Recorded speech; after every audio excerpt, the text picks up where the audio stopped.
Hello VIT, you are listening to VIT Community Radio 90.8 FM. This is your RJ Nick with RJ George. and the show is Pick your poison. Welcome back, ladies and gentlemen. We have been gone for a while now, but we started the show last semester and it was a very nice. We got a really good response from everyone who heard the shows. And what do you think, George? Do you like this show? Yeah, the show is enjoyable. We basically pick out various scenarios in which you would think, would you rather have this or that? And we have a bunch of questions lined up for today's event. So shall we start? Yes, we do. Today's theme, we thought of starting off this new theme after the entire superhero era has come to an end with Avengers Endgame. Well, so to just the speak. first half of the era. This next half is just starting, the phase That 4. is true. A lot of rumors about that have been started. More than rumors. It's just like It's the actually truth, the happening. truth. And in any case, the entire theme of superheroes and their abilities along with their powers and how they would face off in certain situations. That's the sort of theme which I thought of starting it off with. What do you think, George? It's a good idea. Which question would you like to ask for? Something based on this powers or based on a situation which a superhero would be put in? Let's go with people. Let's see. Marvel has their Iron Man and DC has their Batman. The two smartest minds of both their universes. Who would you think would win in a fight given prep time? Given prep time, I would assume that Batman would know as much. Bruce Wayne, he would do a lot of detective work because in that universe he is the world's greatest detective. So Right. he would do a lot of detective work on Tony Stark, and indeed, so would Tony Stark, to be honest. Exactly. Like, they would. both are quite clever people. So who would you think would rather win? Given prep time. See, in an immediate fight, I'd immediately give my win to Iron Man because he's got all those fancy gadgets and whatnot. True. But given prep time, it's been known that Batman's even beaten a god, which is basically Darkseid. That He's is beaten true. He Darkseid has given beaten prep time. Darkseid, yeah. So who would you... I would put my money on Batman too. Yeah, 'cause so would I actually. given prep time, he would realize the kinks in Iron Man's software, even though there aren't any, because he is given a lot of thought and he's a very clever man, Tony Stark. But True. I'm sure this is just not just a one-sided opinion. I'm sure you have one side as well. No, my side is actually Batman as well because, I'm a big DC fanboy, so I'm kind of biased in this sense. But Okay. yeah, besides, Batman I always admired because his detective work, I always was a fan of Sherlock Holmes, and Batman is basically a superheroed Sherlock Holmes. Which is impressive With the because, mask. yeah, he's got the fighting the power, he's got the cape, he's got everything. That's So yeah, true. my money's on Batman. Iron Man's fancy gadgets, and Iron Man's actually richer than Batman. Yeah, and he is a super genius as well. But I'd still base my money on Batman. That would be a pretty good comparison right there. Right. What about superheroes and their powers? What do you think would make Superman more defenseless? Kryptonite easily. I meant like without his weakness right there. If he didn't have the power to fly, or if he didn't have the power to heal, which would you think would make him more susceptible to weakness to his Well, enemies? depends. You say that he can't heal, but his skin's still impenetrable. That's true. Is it? It's still impenetrable, yeah. So when he Then gets it hurt, he wouldn't really require healing in that sense. if they like when we think of Batman, right? Right. He uses kryptonite, what do you say, weapons, so to speak. And so if Superman gets hurt with those weapons, he doesn't regenerate that health right there. In that case, then yeah, self-healing would be more useful than flying in this scenario because what you have to remember is Superman is extremely strong, which means his leaps count for technically flight. In a sort of sense. Sure, he might not be able to stop mid-air, but he can still technically leap enough to make it count as flying. Right, he can leap skyscrapers in a single bound. That's the whole Exactly. thing. Huh. That So, would be nice. So in- your money is on. He'd rather lose his flying than lose his healing because against Batman, you definitely need to heal because you are going to bleed. That would be. Yes, that would be. Right. Do you bleed? Good thing you got the reference. Okay, fine. Next question then. Let's compare the two strongest of DC and Marvel. Or let's compare the most righteous of DC and Marvel. Go ahead. Captain America versus Superman. Now I get that one's a normal human on And super serum, whereas the other guy is a An literal alien god. Yeah, he is. But in either sense, you swipe away both their... Okay, let's actually not... Who do you think has the most tendency to become evil, given the right circumstances? Superman or Captain America? I would say Superman because there are a lot of stories already making him the evil god and the supreme leader of evil, so to speak, around the world. True. And he has a lot to lose. Captain America has basically nothing else to lose except his nation. And nothing would, even when his nation is gone, I think he would still be that little, that little sliver of hope. Yes. Most comics that depict Captain America do depict him like that. Yeah. Whereas Superman easily turns evil. Like he does. Yeah. You kill Lois Lane, he's gone full on bad. Injustice storyline says even anything that happens to his loved ones, just so to speak, because everyone knows that he has people to lose. Right. So the enemies target them the most. True. That's another thing I never really understood about superheroes. Like when Iron Man released his in the first movie itself, he revealed himself. Why weren't people targeting?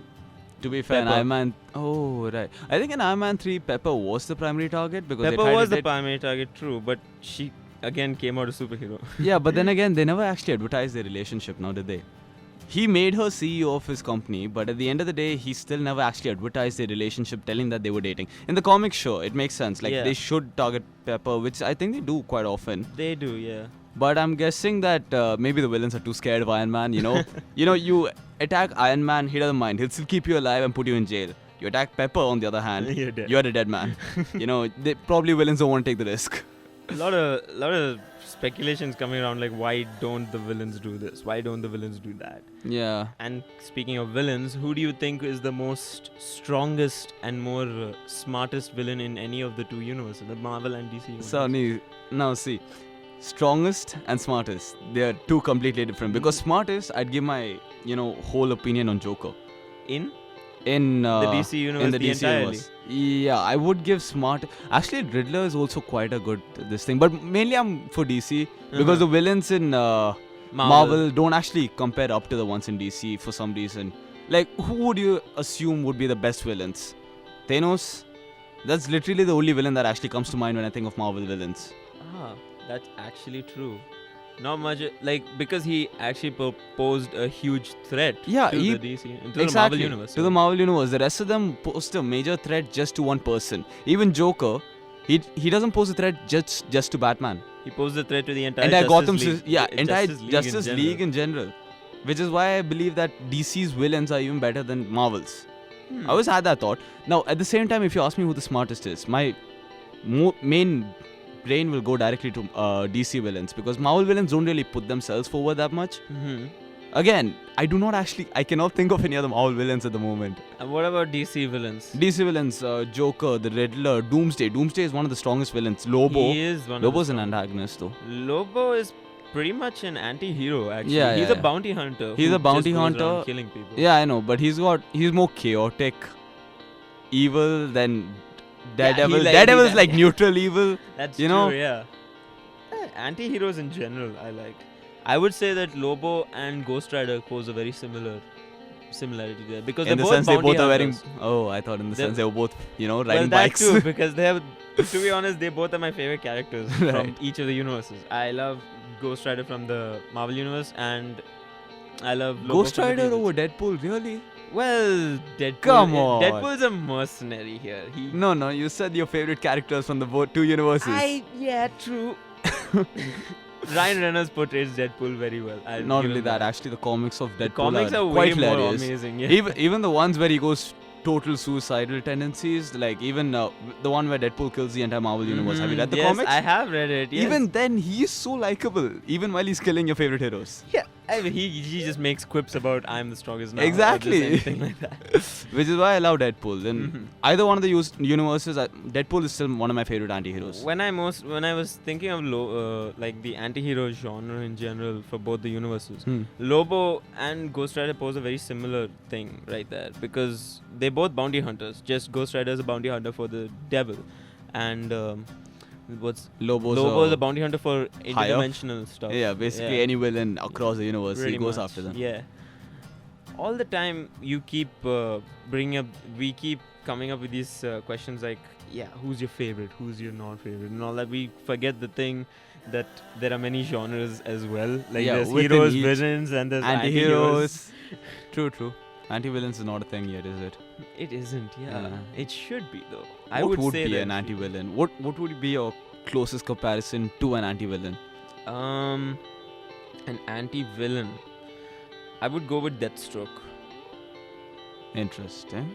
Deathstroke seems like he came from a very villainous background, but he still helps people and stuff. Does he? Yeah, he does.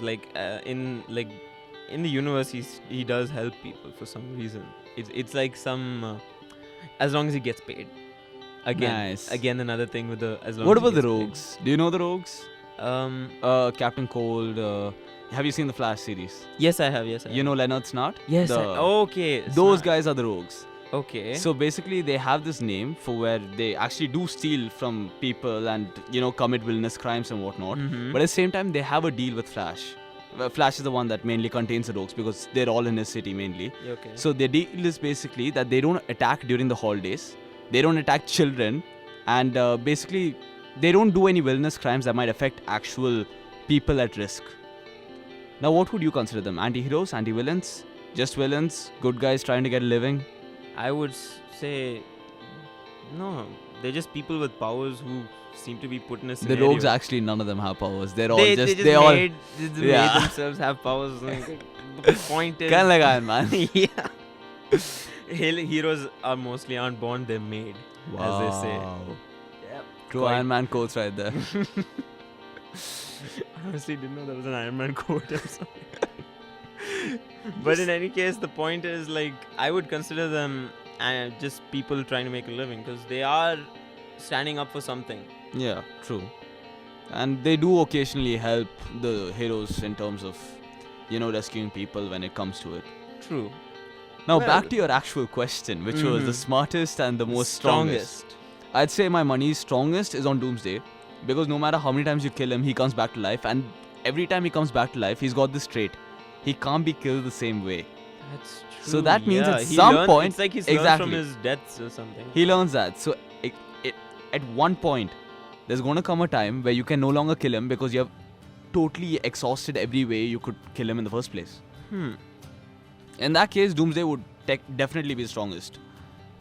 Now, would in be, terms yeah. of smartest, for me it would be Joker. Because Joker has been able to turn the entire Justice League, against entire each league other. against each other. That's true. He's been able to turn Superman into a regime if you have seen the Injustice storyline. That's true. He has been. So in my head, Joker's one of the smartest, and he somehow manages to evade death every time. It's impressive in a Except way. when Superman was like the regime. Yeah, in which case he died yeah. instantly. But his plan all along was to turn him crazy, so that worked That in his worked. favor. True, it did. Hmm. And yeah, I would agree with you on the fact that smartest would be Joker there. Hmm. In the Marvel universe, there is a smart, villain, right? From the Marvel Agents of S.H.I.E.L.D. TV show, so to speak. Who? They're bringing him back, I heard. It's the underused villain, they call him. Most I have underused no villain. idea who you're talking about. I stopped watching also Agents of S.H.I.E.L.D. a while back. Uh-huh. It was remember the arc where they went to space? She Oh. got transported to space and then she comes back. Uh-huh. Since then I stopped it because it turned too otherworldly for me. Hmm. I liked it better when everything was on Earth, Uh-huh. Alright then, I suppose. I don't actually remember the villain. I think the closest would be the villain in Civil War. The one who turned, again, the Marvel Mhm. Avengers against each other. The one that caused the Civil War. I forgot his name though.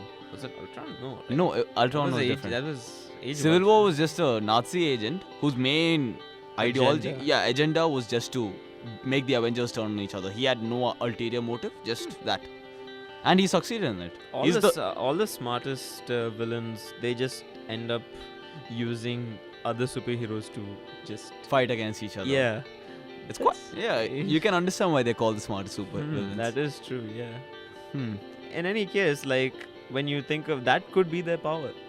Turning being the league against just each other being in both super cases. smart, finding out their weaknesses and everything. Oh wait, Brainiac. Brainiac Brainiac would be is the exactly. smartest.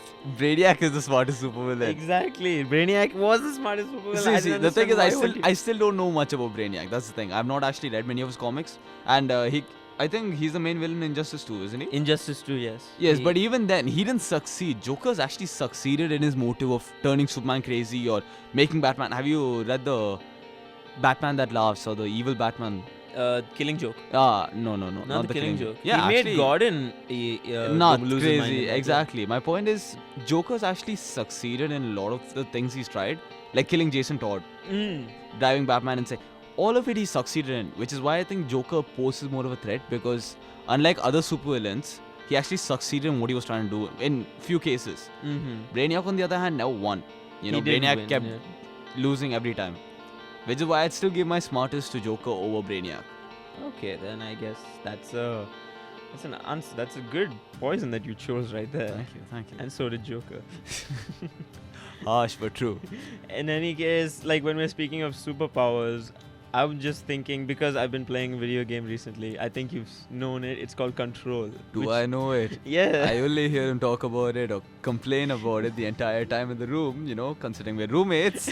So yeah, I do have an inkling of what you're talking about, Nick. Control, it's a very well-made game, and it uses one power in particular, telekinesis, to do everything in the game.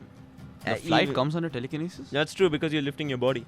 Oh, self-imposed telekinesis. Exactly. They've explained this in the movie Chronicle as well. It's like when the three kids, they get telekinesis it's all power. shot on a camera, right? Yeah. I've seen that. They just go through the entire thing. It's just telekinesis. They can fly. Yeah, I've seen it.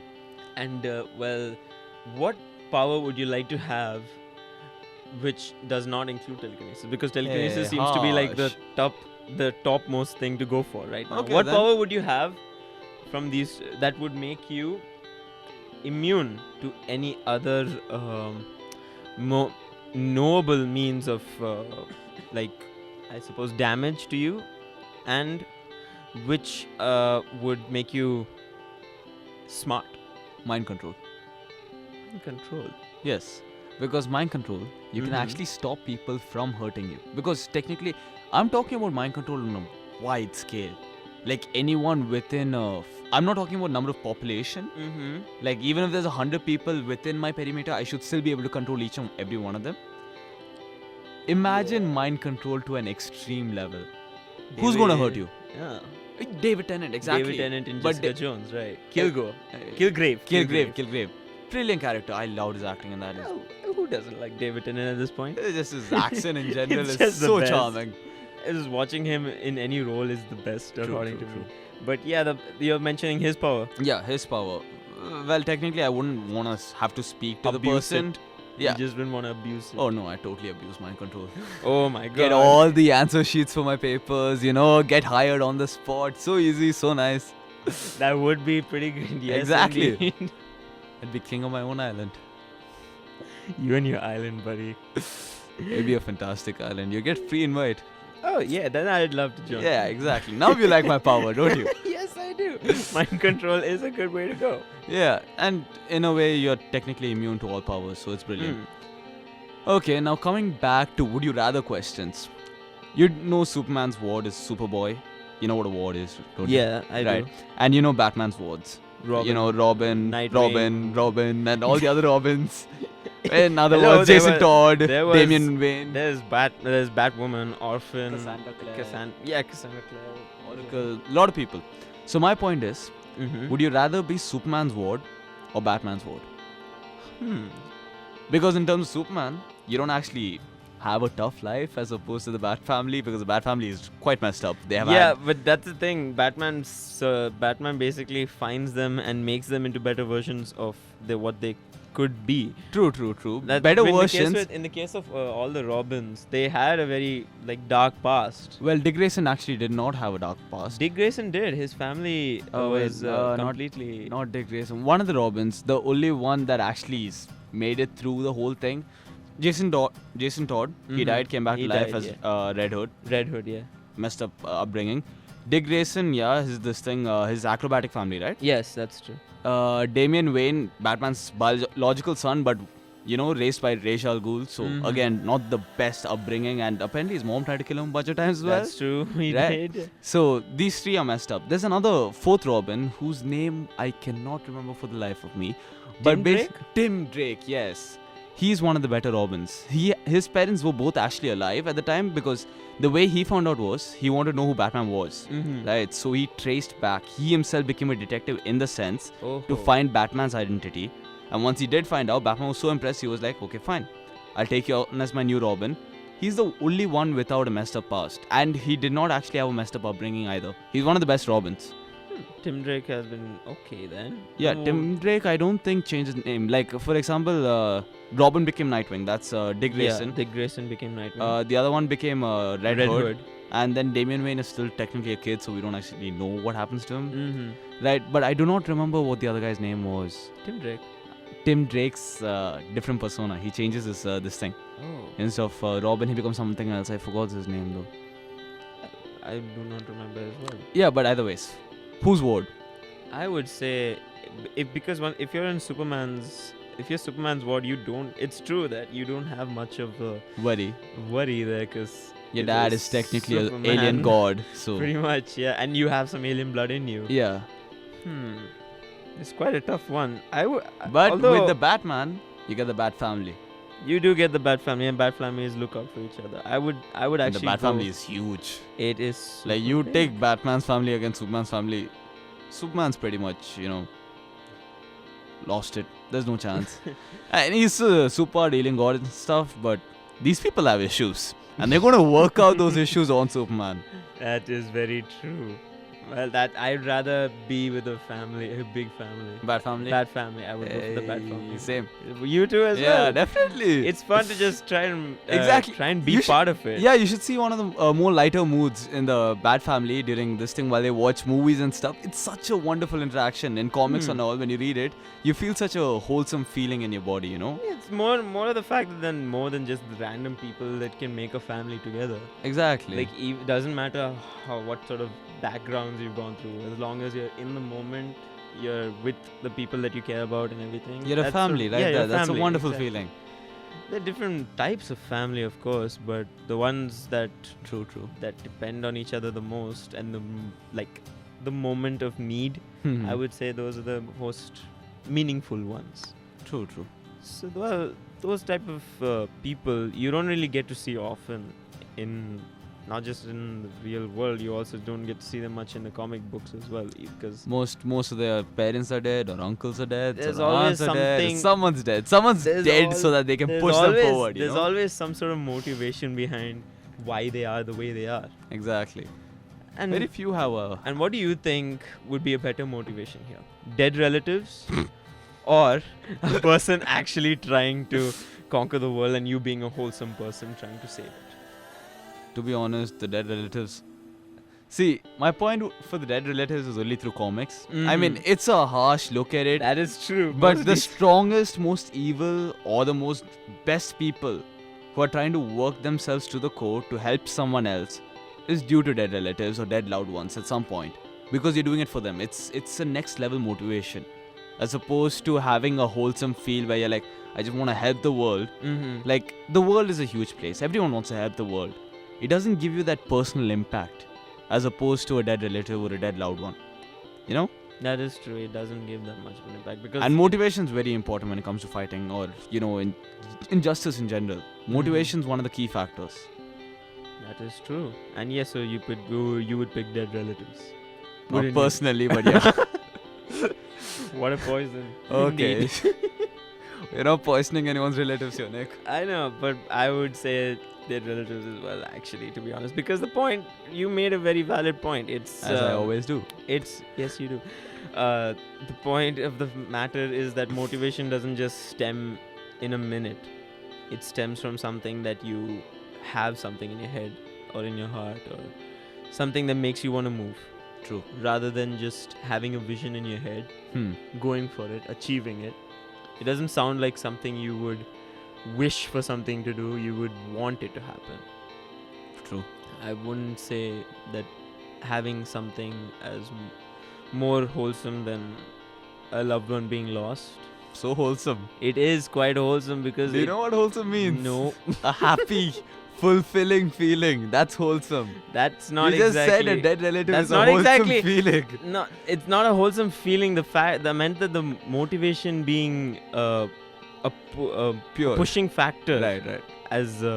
as compared to just being a good guy. True. And when you mentioned that Tim Drake wanted to find Batman, that motivation came from just him being a detective. Exactly. He wanted to be his own detective. He was very impressed with Batman. I think Batman saved him once as a kid or something. Mm-hmm. So since then, he's had this crazy curiosity or fascination with Batman. So he did his best to find him, and More he like did, an and obsession rather than a curiosity. I would obsession. say. Yeah, technically he became bored later on. So I guess obsession isn't that far off. Yeah. Fine. Now, different poison. This is a poison that hurts the most. Okay. Love. Which pairing in the Marvel universe or the DC universe is the strongest? Like, give me two pairings that comes to your head first when you think of pairings When I between think of superheroes. pairings in the DC universe, my first pairing would go for Beast Boy and Raven. Really? How is it not Superman and Lois Lane? Like, that is literally the main motivation for Superman most of the time. That is. It's- I mean, that like when you said mention first thing that came to my head, it was How- usually Beast Boy and Raven. Why? I Are don't they know. actually a pair? They do become a pair. Like I for a was while. not aware of It's that. all the entirety of most of the comics were just that will they won't they situation. Huh. Because at the end of the comics is always that smirk or the grin or something like that. It's just always a quip. The sly smile. Yeah, exactly. Hmm. And that will they won't they-ness that kind of makes you sure that they're gonna be one. And I don't know about the Marvel universe though. I would closely go with Hawkeye and his family. I would say. You don't even know his wife's name. No, I don't. Then how can you say that's the first Hawkeye pairing and that his comes to family. mind? Well, See, it was for me- like because he was completely turned 180 degrees when everything went sideways. Well, to be fair, if Iron Man had lost Pepper Potts in the snap, we don't know how he'd react either. He would just give up. He Yeah. wouldn't exactly Try He'd anything. try No, anymore. actually, he'd try harder. Think about it. I don't think so. Dude, even with his wife and his daughter, he still tried to get his friends back. Even knowing that something could go wrong and that entire future might go to waste, he still tried his best. Now imagine if his wife was taken away from him. Don't you think he'd try everything, every resource at his disposal just to get her back? He would, yes. Yes. In 5 years, I think it would be like less than 5 years he would have done I'm that. still surprised you went with Beast Boy and Raven. Like Batman and Catwoman. Come on.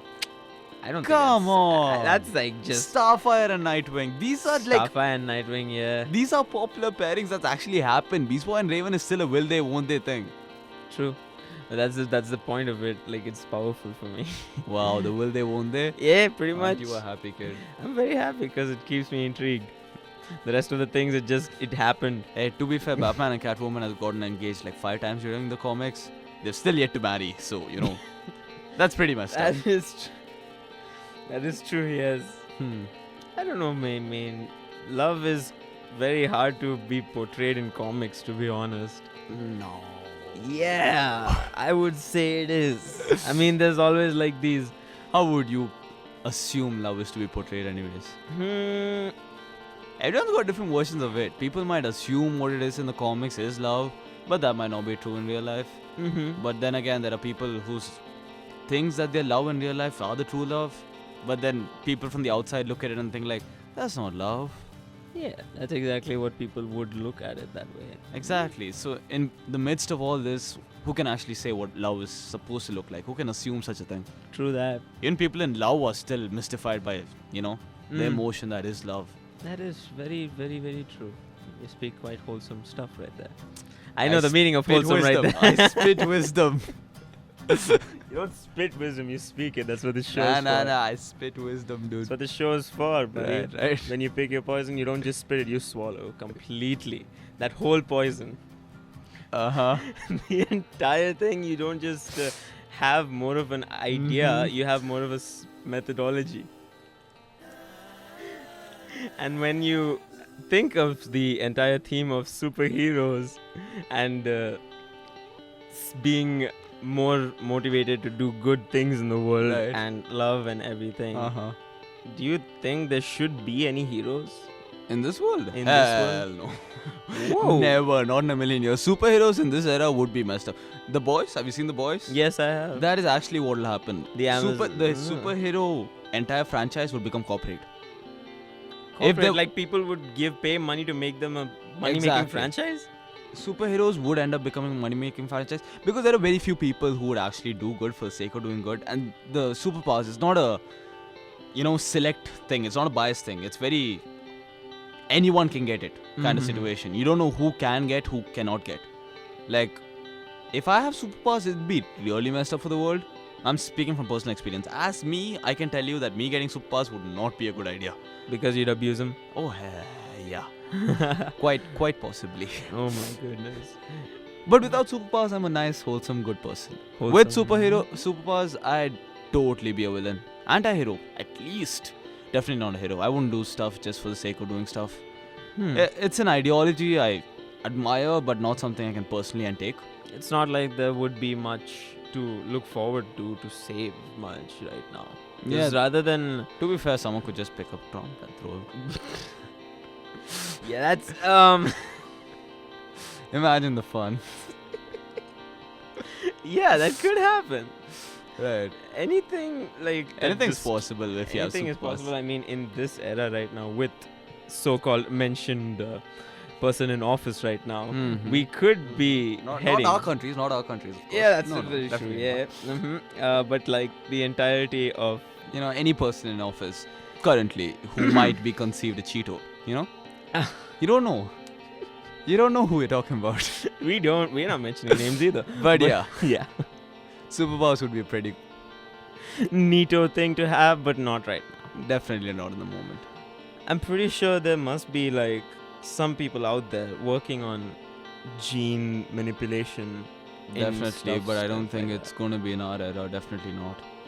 And Hmm. even if we did, the number of supervillains would be too much. And imagine if a supervillain actually ended up with one of the biggest powers. that. Mm-hmm. How on earth are we supposed to compete against that? Okay, that's So, true. It's not worth it to want superpowers. If everyone on this earth had superpowers, I'm imagining a Boku no Hero Academia kind of thing. Okay, That'd be fun for me. But anime is not real life. Neither is comics. Sky High also had that thing. by the Sky way. High, exactly. A school where you learn how to train your Train superpowers and yourself, come yeah. out. But even then, they all had villains. They did all have villains. There's always someone willing to abuse their powers. Isn't that right, George? You'd know better than me, Nick. No way. No way I would know that. Fam, what superpower would you have? Please don't say telekinesis. I'm literally giving you anything you want. Really? Telekinesis is the most safest bet right now. Because I don't really have much of a opinion on how to control the people rather than the things, the objects around them. You know what the cheat is for this question? No. Gift absorption.